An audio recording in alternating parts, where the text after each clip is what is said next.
Voilà, le bioscope, un appareil inventé par un Canadien qui a eu la très bonne idée de venir habiter en Suisse. Et pas trop loin de chez moi, voilà. Donc, donc cette machine qui est... En fait, c'est pas très grand, hein, vous voyez, c'est ce petit truc-là, voilà, c'est ça. Bon, maintenant, ça a été réduit à quelque chose de la taille d'un iPhone. Hein. Voilà. Donc là, c'est encore le prototype, mais maintenant, c'est en cours de réduction. Voilà. Et donc, piloté par un ordinateur et avec différents logiciels qui permettent d'analyser les signaux. Le principe de base est d'envoyer un signal dans de l'eau. Donc c'est un signal carré avec beaucoup d'harmoniques. Hein. Et l'eau est influencée par l'environnement, par toutes les choses qu'on peut mettre au contact, proche de ce verre d'eau. Et le signal retour, ensuite, nous fournit un fichier audio. Donc c'est du son. Et ce son est analysé, décomposé et analysé. Voilà, ça c'est un peu le principe de base. Bonsoir Stéphane Cardinaux et Catherine Anaï Martin, c'est comme ça que ça se prononce? C'est comme ça. Il y a le bioscope et puis le GDV. Et le GDV. Ce sont deux prototypes différents ou c'est une seule machine? Comment ça se passe? Non, le GDV c'est une machine russe qui mesure la lumière émise par le corps et qui l'amplifie. Voilà, c'est une machine qui est vendue officiellement déjà depuis quelques années, avec des logiciels qui permettent d'interpréter les résultats. Mais ça montre des images, ça reconstitue le champ d'énergie autour du corps. Alors ça, c'est fait avec un autre appareil qui s'appelle le GDV, et qui permet de mesurer l'énergie vraiment de la tête des pieds à la tête, voilà, mais pas au-delà.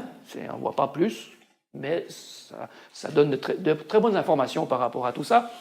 Et donc, je me suis intéressé de nouveau par rapport aux filtres personnels, puisque dans la tradition, on va dire, des divinités gallo-romaines, il y avait quand même un certain nombre de divinités, quoi. Bon, après, avec les chrétiens, ça s'est un peu limité, quoi. Donc, je ne sais même pas s'il y avait vraiment la Vierge Marie au départ. Certains disent qu'il n'y avait pas trop. Hein. Et puis après, il y a eu un peu, parce que le peuple a dit, enfin c'est un peu mon hypothèse, il a dit, et puis toutes les divinités féminines, on les met où? Pour l'Église qui était partie dans les divinités masculines, a dit, bon, bah, alors, il va falloir en créer une qui, voilà, représente à peu près la somme d'un certain nombre de divinités gallo-romaines, dont en particulier Cybèle, qui n'est peut-être pas très connu, hein, mais voilà, mais c'était un culte très important à l'époque gallo-romaine. Et donc Cybèle, qui est le nom latin, c'est Mater Deus, quand même la mère de Dieu, la mère de Jésus, quoi. Donc c'est quand même aussi assez important comme terme. Et bon, ça venait plutôt d'Orient, et c'est caractérisé par les processions. Or, la Vierge, c'est bien justement une des caractéristiques, c'est les processions des statues voilà. Moi, ça m'a fait penser à la photographie de Kirlian. Ouais. Oui, alors c'est du Kirlian, c'est du Kirlian, mais version informatique, quoi. Donc améliorer avec une préinterprétation, parce qu'il faut aussi la valeur humaine, la connaissance pour quand même décoder. Ça donne que des indications générales, comment on peut dire ça? Ça donne que des images et des graphiques, ça n'interprète pas. D'accord, c'est à vous d'interpréter. Enfin, en tout cas, les personnes qui... Chaque personne va interpréter en fonction de son métier, de l'utilisation qu'elle veut en faire. Alors, vous êtes tous les deux clairvoyants, tous deux, c'est le cas. Stéphane plus que moi. Pourquoi avoir justement voulu créer une machine d'ailleurs, vous l'expliquez dans la conférence, ce n'est pas vous qui l'avez fait conceptualiser à la base, vous l'avez pris et amélioré. Au départ, vous ne saviez même pas enfin, le concepteur ne savait même pas ce qu'elle donnait comme résultat. C'est vous qui avez... c'est une intuition, vous l'avez acheté pour ça, cette machine? Alors, c'est une intuition que j'ai eue il y avait déjà quelques années, puisque quand je me suis intéressé au GDV, j'ai compris que c'était une machine qui mesurait la lumière. Donc, à chaque déséquilibre du cerveau, probablement, correspond une divinité. C'est un peu mon hypothèse. Voilà. Alors, ça marche bien, parce que si quelqu'un a, comme on a vu avant, si quelqu'un a un déséquilibre, il va choisir spécifiquement cette divinité. C'est totalement prévisible. Mais ceci ne prouve absolument pas si les divinités existent ou pas. Ce n'est pas mon propos. Je dis seulement qu'après, c'est dans les choix que l'on fait par rapport au filtre personnel qu'on va plutôt s'orienter vers, à l'époque, je sais pas, le grec, il allait voir Athéna pour certains problèmes, Zeus pour d'autres, ok, c'est selon les besoins des gens. Bon, les dieux grecs sont très psychologiques, donc ils jouent très très bien avec le profil GDV. Ça, c'est sûr, voilà. Donc ça ne prouve pas du tout l'existence des divinités, ça montre juste qu'on a des résonances et que des gens qui ont les mêmes déséquilibres au niveau bioénergétique ont les mêmes besoins et vont s'adresser aux mêmes divinités. Ils vont faire partie des mêmes partis politiques. Non, c'est pas le sujet, mais c'est quand même le collectif aussi. C'est-à-dire que les mêmes déséquilibres, c'est les mêmes peurs, c'est les mêmes partis. C'est les mêmes besoins. Et donc si vous regardez, chaque parti politique correspond à une peur. Parce que s'il n'y avait pas de peur, il n'y aurait pas de parti. Bon, ils ne sont pas prêts à disparaître, les partis politiques. Hein. C'est juste qu'ils n'ont pas de statut pour faire des invocations. On pourrait, hein. Et là, j'avais eu connaissance par un ami qu'il existait une machine qui permettait de mesurer le son qu'on émettait. Alors, donc vous avez vu une complémentarité au GDV, c'est ça? Je me suis dit, si un c'est la lumière, l'autre c'est le son, ça va être bien. C'est comme la télé, hein, il faut l'image et le son, la radio et l'image. Exactement. Donc, alors je me suis dit, voilà. J'ai attendu 4 ans avant de contacter cette personne parce que j'étais sur le GDV, donc j'étais en train de finir un petit peu le système d'interprétation pour le GDV. Et ensuite, j'ai contacté cette personne qui se trouvait, justement, parce que c'est un Canadien, mais qui se trouvait... alors, il avait déménagé et son atelier était à peine à quelques kilomètres de chez moi, à vol d'oiseau.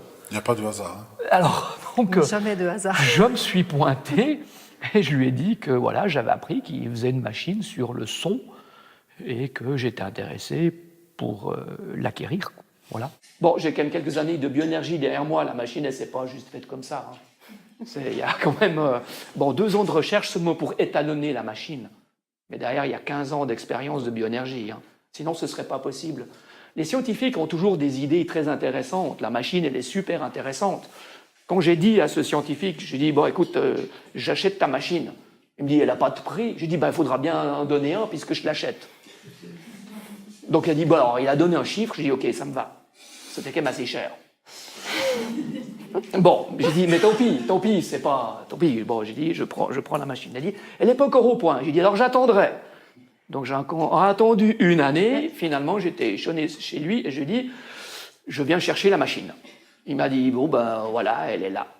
Et donc je lui ai dit, comment elle fonctionne? Il m'a montré comment elle fonctionnait. Et je lui ai dit, mais elle sert à quoi? Elle mesure quoi exactement? Il m'a dit, ça, je ne sais pas. Donc il a fallu 6 mois pour arriver à régler la machine pour pouvoir faire des mesures, 1 année pour pouvoir maîtriser à peu près le logiciel pour utiliser la machine, et 2 ans pour mettre au point le système d'interprétation, puisqu'il n'y en avait pas. Et donc depuis, vous l'avez amélioré, informatisé, et donc là, est-ce que je me trompe s'il y a une préinterprétation, parce que la machine qui analyse les sons est capable, grâce à des algorithmes, vous l'avez assez détaillé, on ne va pas refaire la conférence, mais vous sort une séquence de mots, et ensuite vous apportez votre touche personnelle pour interpréter tous ces mots-là, toutes ces séquences. Est-ce que ça fonctionne comme ça? Voilà, c'est comme ça. La machine, elle mesure, ça fait un fichier audio, comme si un morceau de musique. Oui. Voilà. Bon, c'est pas des morceaux de musique très écoutables. Ça fait des bruits un peu bizarres. Planètes, oui, ça fait un peu comme ça, des bruits. Voilà. Voilà. Et donc, et après, ce signal-là, il passe dans un logiciel qui permet de décomposer le signal en de manière signaux fréquentielle. Voilà. simples, en sinusoïdaux simples et hertz par hertz. D'accord. Et après, donc ça c'était l'analyse. Donc ça c'est ce qu'il avait fourni. Mais ça faisait que juste des graphiques, voilà, Des jolis des graphiques, images. des gribouillis, Oui, mais sans plus. Donc après, on a été amené à comprendre en fait le principe d'hertz par hertz en le vivant en fait par nous-mêmes. Et c'est là qu'intervient en fait non pas le principe de clairvoyance, parce que voir une fréquence, ça se voit pas tellement, mais ça se vit en fait. Le son, ça se vit. Et en vivant, après, on arrive à placer en fait des mots psychologiques dessus pour décrire l'expérience selon nos polarités et tout. Et là, on est plus dans le principe de ce qu'on dirait le canal central de claire information utilisé par les médiums. Et donc, on sait. Et quand on sait, on peut mettre le mot sur la vibration. On n'est pas clairvoyant, mais on est plutôt clairsentant, en fait. D'accord. Et du coup, ça a dû être un travail titanesque pour informatiser tout ça, parce que le fait Oui. que... Wow, j'ose même pas imaginer, ça a dû être des années. On peut quantifier ça en termes d'années de travail. On a mis 2 ans. On a mis 2 ans. On a Avec mis un 2 groupe de ans recherche. parce qu'on a vu que le bioscope, il travaillait sur une certaine plage de fréquence. Et ensuite, on s'est rendu compte que, on savait déjà, puisque j'avais déjà fait des recherches là-dessus, qu'il y avait des liens entre les fréquences et les endroits dans le corps. Alors, Des résonances qui se font. des résonances, Voilà. voilà. Donc, en bas sur les pieds, on commence vers 1 Hertz, puis petit à petit en montant, 150 Hertz, on est vers le nombril, 300 Hertz, on est à peu près là, 400, c'est le menton, 500, 600, 800, c'est là en haut. Et là, on est dans le domaine fréquentiel audible par l'homme. Audible, oui, Mais- oui, alors c'est des notes, C'est audible. c'est les notes habituelles. Bon, en dessous de 50 Hertz, on n'entend plus tellement, mais Oui, c'est vrai, c'est les infragraves. oui, après, voilà, mais disons, le reste, c'est tout à fait, Et le 440, c'est le La. c'est le La, voilà, donc le La correspond exactement à À la la bouche. mâchoire. Non, c'est la bouche, la langue, 440. Donc la parole, c'est Voilà. un endroit avec l'expression, peut-être. Bon, au cours des âges, il a changé, donc ouais, il a varié entre le menton et les lèvres, quoi, à peu près. Voilà. Bah alors, ce qui est intéressant avec les animaux, c'est que contrairement à ce qu'on imagine, ils ont moins de mental. Donc c'est moins filtré. C'est beaucoup plus facile. On était aussi très surpris parce qu'on s'est rendu compte que si on regarde la plage moyenne de fréquence, les humains, honnêtement, au-delà de 4000, 5000, après on capte plus grand-chose. Voilà. Mais pour la plupart des animaux, ça monte assez haut, quoi. Et quand on commence à mesurer des cristaux, Des arbres. des arbres, ça monte encore plus haut. Donc à la fin, on est arrivé à la conclusion, mais le spirituel, il est où? Le spirituel, il est peut-être plus dans la matière et les plantes et les animaux que chez les humains. On est franchement très limité par rapport... et donc notre mental, il nous empêche en fait d'accéder à une très grande partie de la réalité, alors que les animaux sont connectés en permanence avec tout l'environnement, et donc ils captent beaucoup plus. Enfin, c'était un peu la conclusion. C'est vrai que les trucs les plus spirituels, ils étaient vraiment dans la matière physique, quoi. Donc nous sommes faits de matière spirituelle. Ouais, ça, Globalement, plus vous descendez dans la conscience de votre corps, plus vous atteignez les hautes fréquences spirituelles, en fait. Donc c'est vraiment en investissant le corps jusqu'au bout des orteils.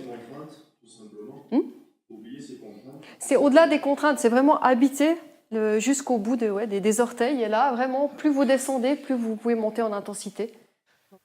Donc ensuite, ce qu'on a fait, c'est qu'on a émis avec un générateur de fréquence les hertz, hertz par hertz, et on a ressenti ce que ça faisait dans le corps, et avec plusieurs personnes, on a mis des mots.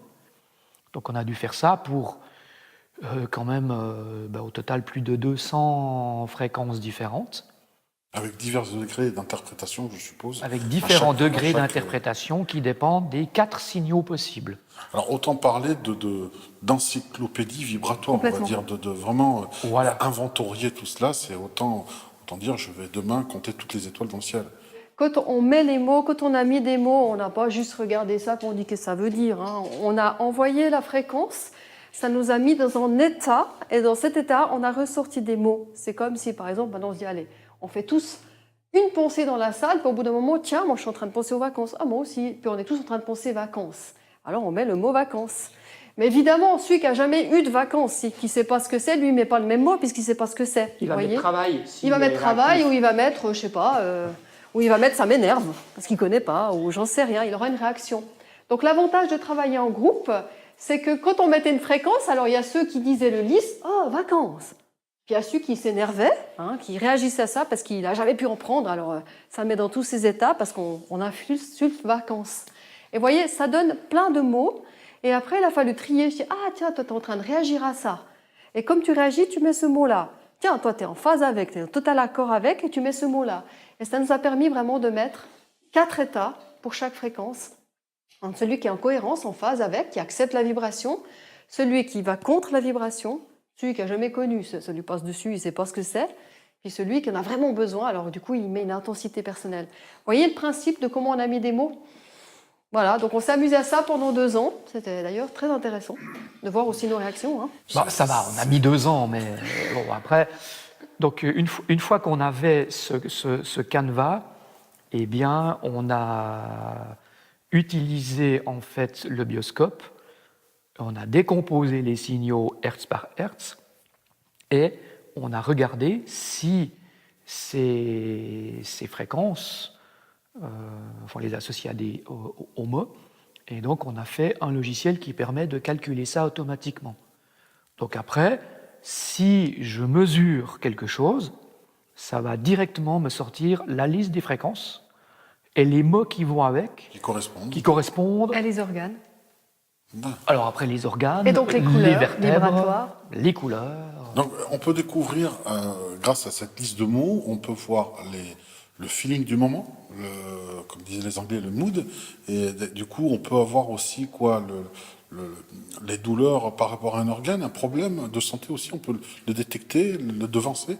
Est-ce que c'est multifactoriel finalement, cet outil-là? Alors on a fait quelques études comparatives entre le GDV et le bioscope, parce que le GDV il est vraiment très bien pour voir les problèmes dans le corps. Le bioscope, c'est pas vraiment sa fonction. Si on veut, le GDV, c'est la lumière qu'on émet. Donc ça veut dire que toutes les perturbations intérieures se voient à l'extérieur à travers la lumière. Ou plutôt l'absence de lumière en cas de Ou problème. l'absence de lumière, voilà. Tandis que le bioscope, c'est le rayonnement. Donc pour mesurer au bioscope, on n'a pas besoin de mettre des doigts dans une machine, c'est directement le rayonnement. Alors, on voit un peu ce qui se passe dedans, mais ce n'est pas la fonction principale. La description que vous me donnez du GDV, moi, me fait penser aux hommes des cavernes. Est-ce qu'ils avaient un GDV placé dans l'œil, puisqu'on voit les mains en négatif? Est-ce que finalement, ils n'essayaient pas d'exprimer ce qu'ils voyaient de l'autre?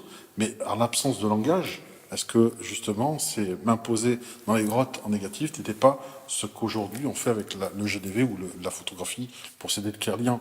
Est-ce qu'on peut faire un lien? Il y a une similitude dans le principe que quand on pose sa main et puis qu'on la voit, on dit « Ah, j'existe puisque je me vois ». Et puis quelque part, quand on se fait une saisie et qu'on peut voir comment circule notre énergie, vibratoirement, on se dit « Ah, j'existe ». C'est pareil. C'est un procédé similaire quelque part. On se reconnaît, on reconnaît certaines fonctions qu'on ne verrait pas si on s'occupe que du matériel, par exemple. Alors, ce n'est pas innocent si je pose cette question et si je fais ce parallèle, c'est vous parler aussi des filtres humains. Notre société nous conditionne à placer énormément de filtres. On se sent exister par le travail. Quand on voit l'origine du travail qui était Trépano, qui était en fait à l'origine de la souffrance, de la torture et qui devient aujourd'hui une valeur qui permet d'exister, on voit cette mutation-là. Mais à travers les âges, on voit que les choses ont évolué. Dans la conférence, on voit par exemple que les couleurs, la perception de la Vierge Marie, la représentation, les peintres ont changé. On en verra quelques extraits, notamment avec le peintre Velasquez. Vous vous attardez un peu dessus, parce vous détaillez quand même cela. L'archange Michael, lorsqu'il est représenté, il n'est pas question de critiquer quelque religion que ce soit, mais c'est pour donner un support à travers les siècles et l'histoire, comment la perception a été modifiée par l'être humain. Oui. Et les filtres sont différents aujourd'hui qu'avant. Alors oui, parce qu'il y a le filtre, il y a le filtre de la personne, mais je pense qu'à l'époque, si la couleur rouge pourpre était souvent représentée pour la Vierge, c'est que ces gens-là captaient d'autres choses. La suite, c'est l'énergie mariale.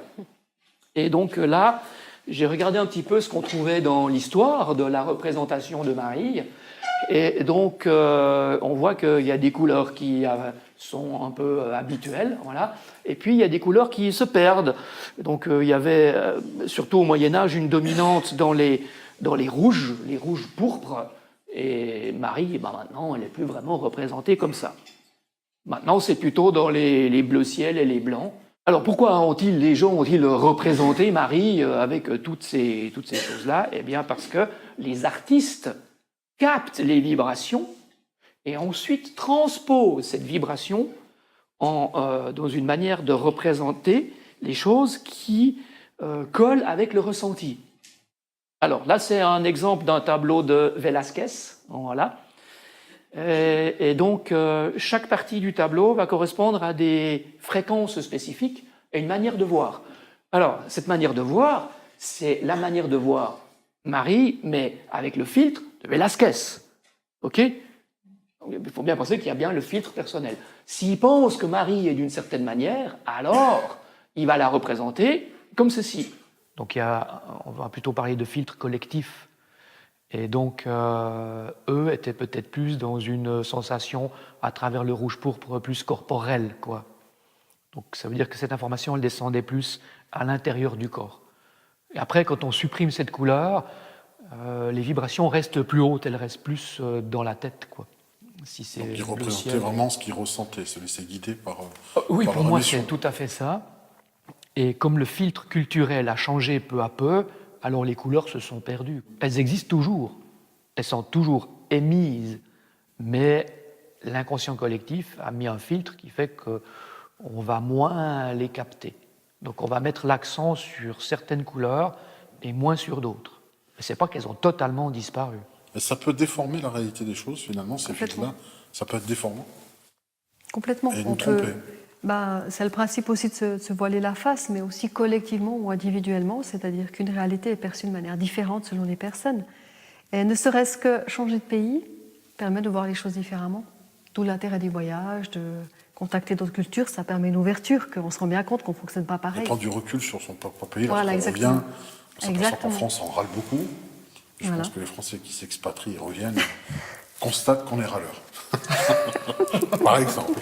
Les Suisses constatent aussi que les Français sont râleurs. On confirme. Merci de confirmer l'information. Mais Départ de vacances. je réglais mon appareil et puis tout d'un coup, il a commencé à se dérégler. Et puis ça m'a énervé. Donc, et puis On était très électrique, tout le monde c'était très donc on a tout arrêté, agité, voilà, agité. puis on a fait autre chose, quoi. Voilà. Bon, bref. Et puis après, je me suis dit, mais quand même, pourquoi j'ai pas réussi à régler? Pourquoi l'appareil s'est déréglé? Plusieurs fois le vendredi soir. En fait, après on se dit, mais qu'est-ce qui se passe Il y a le des heures où vendredi on ne peut soir pas mesurer, quoi. Voilà. Et donc j'ai dit, je vais reprendre ce fameux vendredi de départ de vacances du 12 décembre, du 12 décembre 2014. Et en regardant les signaux, j'ai vu que j'ai pris parce que j'ai fait des mesures le lendemain. Donc ça c'est à 19h et ça c'est le lendemain matin. C'est bon, ils sont tous arrivés au chalet, ils sont calmes. Voilà. On est à 3 km d'autoroute quand même. Et donc c'est la vibration de l'inconscient collectif des gens qui sont sur l'autoroute, où c'est une file continue, Pour rejoindre les ininterrompue montagnes. jusqu'à presque 11h le soir. Voilà. Et l'état d'excitation des gens sur l'autoroute. Alors ça donnait ces phrases, quoi. Il y a beaucoup, serrer les dents, être à l'affût sur la défensive, il faut tenir tête, il faut diriger, enfin bref, il faut aller plus vite. C'est pour ça qu'on dépasse l'autre. Alors, stress, colère, voilà. alors là, à non plus finir, quoi. Soucis, contrariétés, etc. Peur de vivre l'insécurité, parce que la fin d'année, c'est ça. Il y a toujours les bilans de fin d'année. Alors, il y a les places qui giclent. Hein, donc, 14 décembre, ça fait. Voilà, ça Même fait en ça. Suisse. Même en Suisse, c'est beaucoup. On file que l'euro descend. Il y a les places qui giclent en Suisse. Donc, il y a ça qui se passe. Alors, c'est vrai que ça crée tout ça. Et puis, les difficultés, les conflits avec les autres sur la route. Enfin, bref, c'est intéressant. Donc, du départ qu'on se disait, mais notre machine a un problème, en fait, on s'est rendu compte. Et nous, on était toujours aussi C'était pas la machine qui avait le agacés. problème. Parce qu'on sentait ce collectif et on n'arrivait pas à être zen alors qu'on n'était pas sur la route, vous voyez. Donc, on subit cette influence du collectif. Si tout le monde vit, enfin, si un certain collectif d'intensité vit quelque chose, les autres le vivent aussi. À une moindre mesure, certes, mais ils le vivent aussi. Le bioscope se sert en fait de l'eau comme capteur, étant donné que l'être humain est constitué d'énormément d'eau, on est un capteur gigantesque en fait. Complètement. Oui. On est fait d'eau, hein, donc l'eau dans le corps capte les informations et renvoie les informations. Donc si je mesure une personne, je mesure ce que la personne rayonne, et quand elle rayonne, ça va donner ce genre de choses. Alors on voit que la première partie ici, on l'a définie comme étant tout ce qui était ancestral, donc les mémoires que les gens véhiculent depuis plusieurs générations sont dans les signaux qui sont là en bas. Ensuite, on a une partie qui correspond à ce qu'on peut appeler de l'émotionnel. Voilà. Là-dedans, vous avez aussi les fréquences qui correspondent à la gamme habituelle des notes sur 3 octaves. Quand vous écoutez de la musique, vous avez exactement cette plage de fréquences usuelles sur les là.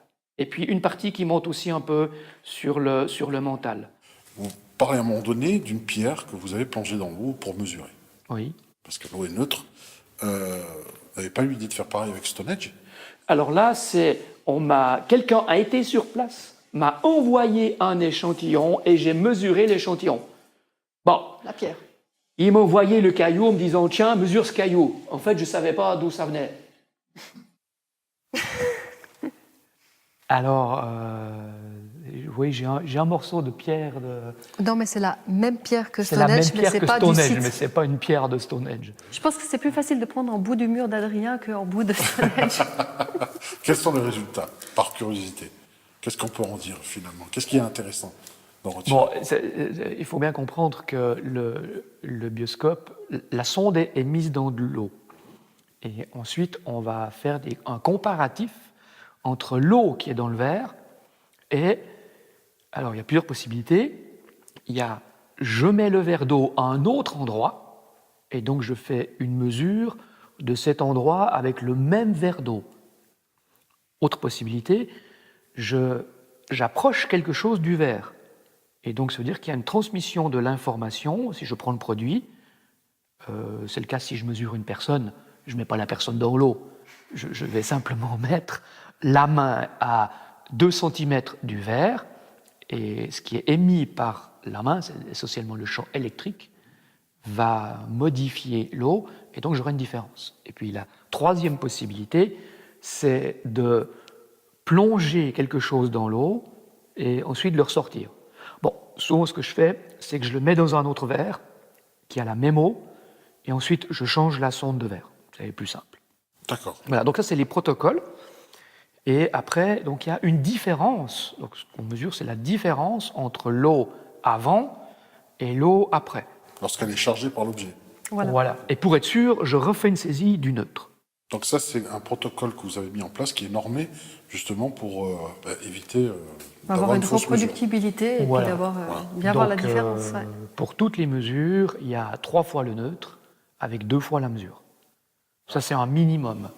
Alors, ce qui est très troublant, c'est vous parlez de ce que j'appelle moi la réversibilité, c'est-à-dire que si vous captez une information d'un état de conscience modifié, par exemple d'une personne, on va dire par exemple un cauchemar. J'ai un cauchemar, vous pourrez le mesurer, Oui. vous pouvez l'enregistrer. Oui. Oui. Mais le pire, c'est que vous pouvez me faire revivre ce cauchemar. Je vais parler de ça pour marquer les esprits. Est-ce que c'est possible ça? Mais oui, Oui. parce qu'on fait pareil avec nos souvenirs. Si vous êtes, moi je prends un exemple, je me suis cassé la jambe, j'ai qu'à penser au moment où je me suis cassé la jambe, je peux revivre la douleur. C'est vrai. Donc on fait pareil. Mais c'est simplement que comme là, on enregistre le moment, mais on l'enregistre avec notre conscience aussi, notre mémoire. C'est identique. Et là, simplement, on l'est enregistré, on peut le revivre. Et on a même enregistré une fois une personne, et puis quand on a écouté le son de la personne, on avait mal au genou droit. Oui, alors elle avait mal au genou c'était droit. fait au hasard. Donc on avait enregistré toutes les personnes du groupe, et ensuite j'envoyais dans la petite boîte. Et on doit deviner. Je qui choisissais c'est une qu'on- personne. Et les autres devaient deviner qui c'était. Et non seulement ils ont trouvé qui c'était, bon, on a fait un peu plusieurs fois de suite, bien sûr, non seulement ils ont trouvé qui c'était, mais à un moment donné, avec une, on avait mal à un genou. Puis on s'est dit, mais qui c'est qui a mal au genou? Mais bon, il n'y avait qu'une personne qui avait mal au genou, donc comme ça, on a trouvé qui c'était. Donc il y a vraiment... ça enregistre toutes les informations de la personne. Alors, bon, je vais peut-être parler de quelque chose un peu plus profond, mais de ce côté-là, est-ce que vous avez enregistré des informations d'une personne ayant fait une EMI ou une NDE? Juste par curiosité, ou est-ce que c'est un projet? Parce que certaines personnes reviennent dans un état de béatitude absolue, leur vie change totalement. Si c'est reproductible, est-ce qu'on peut justement se servir et pointer pas à la même personne, mais à d'autres personnes, de dire voilà ce qu'elle a vécu, pour que tu comprennes où est-ce qu'elle est partie? Est-ce que c'est faisable? Alors, bien sûr que l'enregistrement est faisable. Si on avait quelqu'un qui pouvait le faire juste à ce moment-là, parce qu'il faut mesurer l'instant. Hein, pas... oui. Enfin, après, ça dure encore un peu, donc c'est possible, mais sur le moment, c'est sûr qu'on pourrait le faire. Après, le problème, c'est le filtre personnel. Voilà. Donc, peut-être que pour la personne qui l'a fait, ça va la remettre un peu dans cet état, mais pour quelqu'un d'autre, s'il ne capte pas cette vibration, ça va lui passer, mais totalement là au-dessus. Ah, ça peut ne pas fonctionner pour nous. Ah non, parce que Alors comme là, c'est des c'est- vibrations sûrement très... Moi, très j'ai plus d'expérience subtiles. parce que dans certains états modifiés de conscience, on vit en fait, on se met en état de mort intérieure où en fait, on peut repartir. Moi, j'appelle ça le point reset. On met les compteurs à 0 et on repart à 9. C'est une vision intéressante. En Voilà, donc c'est en principe de petites morts initiatiques intérieures où on vit cet état-là, on est dans la lumière, effectivement, puis après on réintègre le corps. Mais une personne a son filtre de protection où elle ne peut pas lâcher tous ces schémas d'un coup parce que c'est presque la désintégration intérieure. Puis l'instinct de survie qui agit. Exactement. résistance. Et donc il y a une résistance. Donc la plupart des gens n'arrivent pas dans cet état-là, ils bloquent avant. Et donc leur palier de conscience vibratoire s'élève jusqu'à un certain point, ça s'arrête, et ils ont vécu le truc là. Et puis c'est peut-être juste après, mais c'est pas donné à tout le monde. C'est pas donné à tout le monde. Et même si on envoie le fichier et qu'on recopie, c'est pas donné à tout le monde. On peut pas. Mais ça appartient, les souvenirs d'expérience, c'est propre à chaque personne, Voilà. avec une Et il y a un signature plafond presque vibratoire. génétique. On va dire, c'est presque génétique la signature. On va dire que ça offre une probabilité quantique de pouvoir vivre cette expérience. Mais ça ne veut pas dire que la personne va la vivre. Il y a, on va dire, des strates d'élévation, de fréquence, et vous vous êtes rendu compte, vous le dites, ce n'est pas moi, c'est vous, qu'au niveau du vivant, ce sont les arbres et les plantes qui ont des vibrations extrêmement hautes comparées à nous. En fait, c'est comme si notre visibilité était très, très réduite comparée à eux. Qu'est-ce qu'on peut en déduire? Quelle est la lecture de ce constat? Les arbres les arbres et les plantes seraient beaucoup plus sages que l'être humain? Alors, Auraient ça atteint joue une pas. sorte de forme de vie ultime En termes de prise de tête, elles sont plus sages que nous, parce que le corps mental, il n'est pas aussi présent que dans l'être humain. Mais le corps mental, il a aussi une utilité. Il permet de donner une forme aux choses. Et quand on crée une forme aux choses, ça offre de l'intensité. Donc en arbre, il est ce qu'il est, et il va avoir cette forme-là, ni plus ni moins. Il ne va pas générer autre chose. La conscience humaine, elle est beaucoup plus malléable, plus multiple. Elle peut créer beaucoup de formes. Elle peut créer beaucoup de choses. Donc c'est à la fois la force, puis c'est à la fois la faiblesse de l'être humain.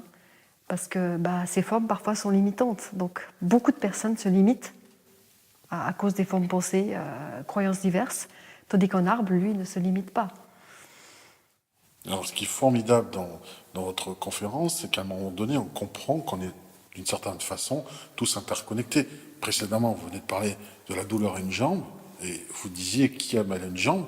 Donc finalement, l'état de chacun, mon état, je vous le transmets, et vous me transmettez le vôtre. Tout le temps. Il y a un Si vous échange êtes permanent. clair-sentant, ou on appelle ça aussi des médiums en médiumnité psychique, on le sent. Ouais. D'accord. Ou de l'empathie, ou Mais même si on n'est pas clair-sentant, on peut... s'ouvrir à cette information et la ressentir dans son corps. Donc je peux avoir mal au dos si vous avez mal au dos. Ouais. Oui. D'accord. C'est sympa. C'est vrai que quand on part de la montagne et qu'on descend en direction des villes, c'est la quantité de peur qui augmente. Voilà. Les peurs, plus on est en ville, plus il y a de peur. C'est ce qu'on a remarqué. Alors après, il faut se dire, bon, ok, c'est pas les nôtres, quoi. Là, ça va tout de suite déjà un peu mieux.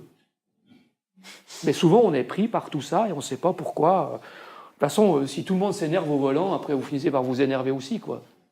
Enfin, on devient comme les autres et on pense qu'on est libre, mais on n'est pas libre. Si on n'est pas conscient de ça, on est vraiment des moutons. Laissez faire, hein. Le laisser faire qu'on a vu avant, c'est ça. C'est cette vibration que vous êtes comme les autres, vous faites comme les autres, voilà. Tout le monde s'énerve, alors on s'énerve aussi. Et après, c'est la justification. De toute façon, c'était pas moi, c'est l'autre, on s'énerve, alors voilà. Et c'est vrai que tant qu'on est dans le chaudron, je dirais, on est dans la soupe. Hein. On ne se rend même pas compte qu'on est dans la soupe. C'est vraiment quand on part à la montagne, ou même qu'on va en Islande. Je vous assure que c'est vraiment une autre énergie, ou d'autres pays, hein, pas que l'Islande. Et c'est quand vous revenez, de passer de l'Islande à revenir en Europe, c'est impressionnant. Et quand on est sensible, voilà, ok. Alors ça nous permet de faire en fait une prise de distance de ce qui est en fait le collectif, de ce qui est vous, de ce qui est, etc. Comme on le fait pour notre propre famille, quand on prend de la distance avec notre propre famille, etc. Donc on est amené à faire ce discernement pour trouver un positionnement, enfin si on recherche cette liberté intérieure, je pense qu'on est tous à la recherche de ceci, c'est par la connaissance de toutes ces strates, et après d'être conscient que ils sont tous en train de vivre ça, ce n'est pas moi, et donc je traverse cette information. Je ne m'y attarde pas, sinon je vais la faire mienne et l'incarner. Le contraire, vous pouvez être complètement libre à l'intérieur si l'autre est libre à l'intérieur, ça va dans les deux sens, pas qu'en négatif. Il y a moyen de filtrer, de couper ces choses-là, éviter de ressentir, d'être une éponge. Certaines personnes se disent souffrir émotionnellement parce qu'elles ressentent trop les autres. D'ailleurs, je crois que dans le public, il y a une personne qui a demandé à pouvoir couper, et vous lui avez répondu que c'est aussi, ça fait partie de l'existence. On ne peut pas couper, mais si on ressent trop les autres, c'est parce qu'on ne laisse pas assez de place à nous-mêmes. C'est toujours une question de l'oubli de soi. Voilà. Plus on s'oublie, plus on sent les autres. Plus on est en soi, moins on sent les autres. Enfin, Ou alors c'est c'est une une question fuite, pour ne pas s'occuper de nous, on s'occupe des autres. Alors. Aussi. assez classique. Ça, Voilà. c'est classique. Oui. Mais c'est que des schémas de vases communicants. Hein. S'il y a trop d'un côté, c'est qu'il n'y a pas assez d'autres. Oui, c'est toujours des phénomènes de résonance, mais aussi de signature vibratoire. Donc, je peux capter une autre signature vibratoire que si je la laisse rentrer. Donc, on peut la bloquer, mais la bloquer demande beaucoup d'énergie. Donc, souvent, il faut rester concentré et ça fatigue de bloquer.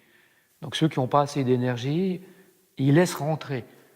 Mais une fois qu'ils ont laissé rentrer, le problème, c'est qu'ils gardent à l'intérieur. Donc là, ils souffrent de garder à l'intérieur la vibration de l'autre. Enfin, il y a trois possibilités. Il y a soit je refuse totalement que ça rentre, dans ce cas, ça rentre pas. Mais bon, je sens rien.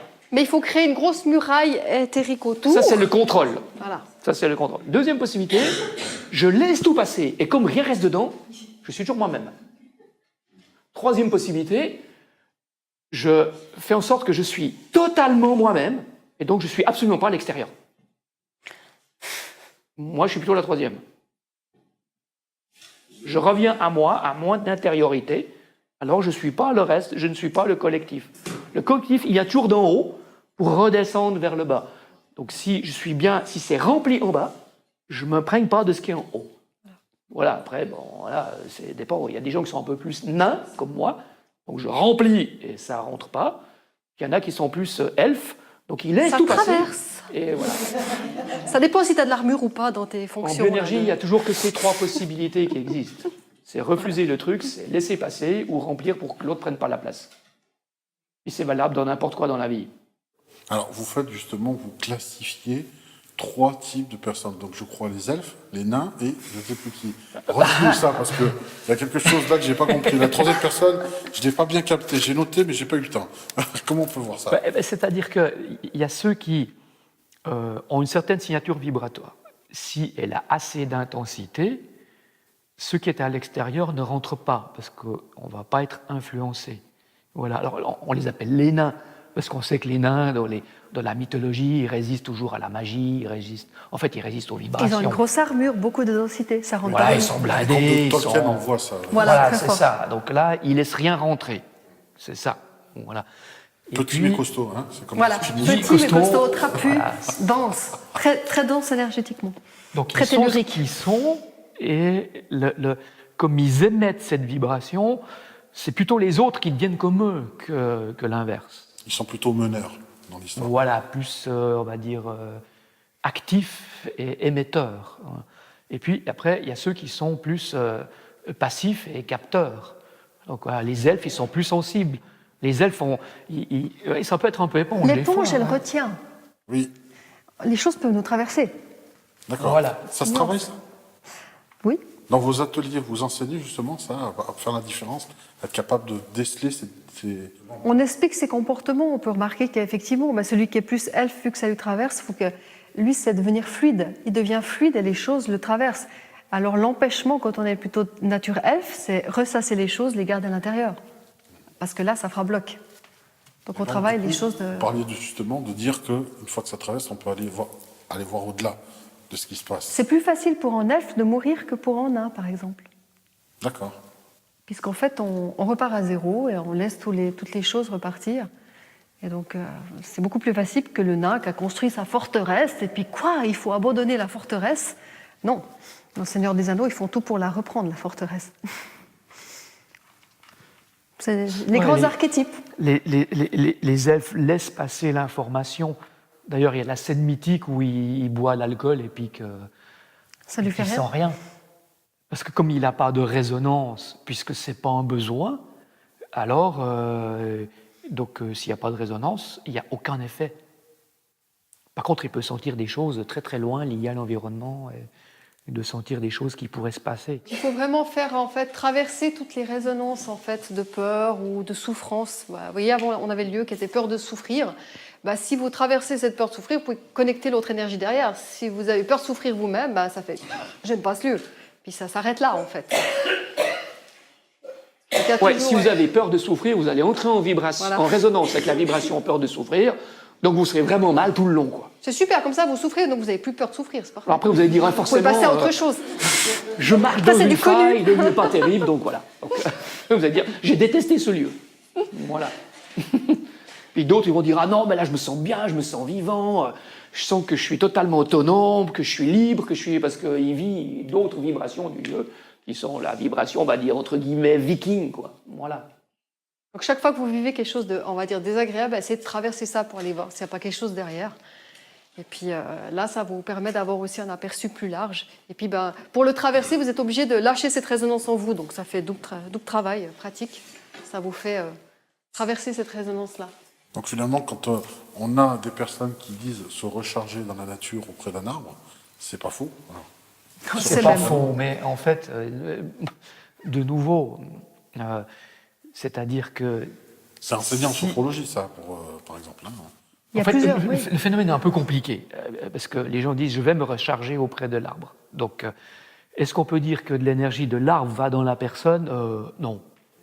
Il n'y a rien qui va dans la personne. C'est pas une. L'arbre une ne spin perd qui va rien. changer. L'arbre ne perd rien. Par contre, il a des fréquences d'enracinement qui aident la personne Voilà. à faire une mise à terre et donc à descendre, en fait, plutôt d'avoir les vibrations dans la tête et la prise de tête, ça descend dans le corps grâce à la mise à terre de l'arbre. Un peu comme le mimétisme entre deux personnes. Tout à Quelqu'un fait. d'énervé, Voilà, c'est ça. quelqu'un de calme, ça va calmer la personne Exactement. énervée. Il y a un échange entre les Si deux la êtres. personne elle est stressée et que l'arbre est calme, la personne va se retrouver calme. Mais comme le stress fait que la personne elle perd de l'énergie, du coup elle aura l'impression d'avoir gagné de l'énergie, mais elle n'aura pas gagné de l'énergie. Elle aura juste arrêté d'en perdre. Bah oui. Donc généralement c'est plutôt ça. On a tendance à perdre de l'énergie et donc les vibrations des arbres nous permettent de nous mettre dans un état vibratoire par résonance avec l'arbre. Après il faut encore choisir le bon arbre. Hein. Alors, on va parler un petit peu de votre site web. Comment s'appelle-t-il? On va le mettre en incrustation, mais on peut aller se rendre. Alors, 3W. comme ça. www.espace-tellura.ch. Qu'est-ce qu'on y trouve? Il y a une boutique, il y a des cristaux, j'ai entendu Alors, parler d'un tas de choses. déjà, on a 3 sites internet. Ça, c'est le site internet de la boutique vibratoire avec tous les outils qu'on a développés, autant dans nos recherches que des outils concrets en fait pour soutenir l'aspect vibratoire à l'heure actuelle. Puis c'est là qu'on va mettre aussi, on transmet de la connaissance, on transmet beaucoup de choses. Et puis on a chacun nos sites liés à nos formations spécifiques. Alors pour moi, c'est www.catherineanaemartin.ch, tout en un mot, mon nom. Et c'est lié, j'enseigne ce que j'ai appelé la formation de l'esprit. Donc tous les états modifiés de conscience, les principes de médiumnité, lecture d'informations diverses. Voilà. Ça s'adresse à tout public. Ça s'adresse à toute personne intéressée à assouplir en fait son cerveau pour arriver à lire les informations. Ça s'adresse aux personnes qui ont aussi quelque part une stabilité psychique, pas des personnes qui sont sous médicaments, parce que les personnes sous médicaments rigidifient pour plus rien sentir. Et là, c'est le contraire. On va dans sentir pour vraiment explorer. Voilà. Ça, c'est votre site. Ça, c'est ma partie, oui, D'accord. que j'enseigne. Et la vôtre? La mienne, c'est www.géniedulieu.ch, en un seul mot. Donc là, il y a tout ce qui concerne mes formations en géobiologie et en bioénergie. Et il y a pas mal de dossiers de recherche sur Il y a sur des matériaux, il y a sur les pollutions électromagnétiques, il y a sur le dispositif de protection, il y a un peu sur l'archéologie. Enfin, il y a beaucoup de dossiers différents sur les maisons écobiologiques. Il y a beaucoup à lire. Vos stages et vos formations se passent essentiellement dans vos contrées, en Suisse, mais vous venez en France aussi. De temps en temps. De temps en temps. De temps en temps. Félicitations pour cette belle conférence et puis on espère vous retrouver bientôt dans nos contrées. Merci. Merci, avec plaisir. Donc en fait, c'est juste hallucinant ce qui ressort et dont les phrases correspondent exactement à ce que les gens ont vécu, pourquoi ils ont construit ce mur, quel était l'objectif, des attentes des Romains par rapport à ce mur et tout ça, à quoi il servait, et toutes les phrases sortent, quoi. Donc dans notre groupe de recherche, il y en a beaucoup qui ont dit ouais, ça doit être un château fort parce que j'ai envie de me défendre. Donc l'information, en fait, besoin de se défendre, mettre une limite, est sortie clairement et après on le met en mots. Si on se dit bon, un caillou, on a besoin de se défendre, bon, ben, c'est un caillou de château fort. Oui, mais c'est pas loin. Ouais, le cerveau, il donne une image, mais finalement, elle est très très proche de la réalité. Bon, personne n'a trouvé que c'était le mur d'Adrien, mais des fois, on l'a fait pour d'autres choses où les gens ont carrément trouvé ce que c'était, quoi. Enfin, si on l'aimait assez bien, les gens trouvent ce que c'est. 2000 ans plus tard, quand même, c'est toujours dans la pierre. Mais bon, les Anglais qui vont visiter, parce qu'il y a beaucoup d'Anglais qui vont visiter, qui marchent le long de... Ils sont parfaitement conscients que c'est le mur d'Adrien, puis qu'ils servent à ça. Donc ils remettent des couches. C'est infini, vous voyez. Donc est-ce que j'ai mesuré la vibration de l'époque? Ah non, parce que quand je mesure, c'est maintenant. C'est la vibration de maintenant.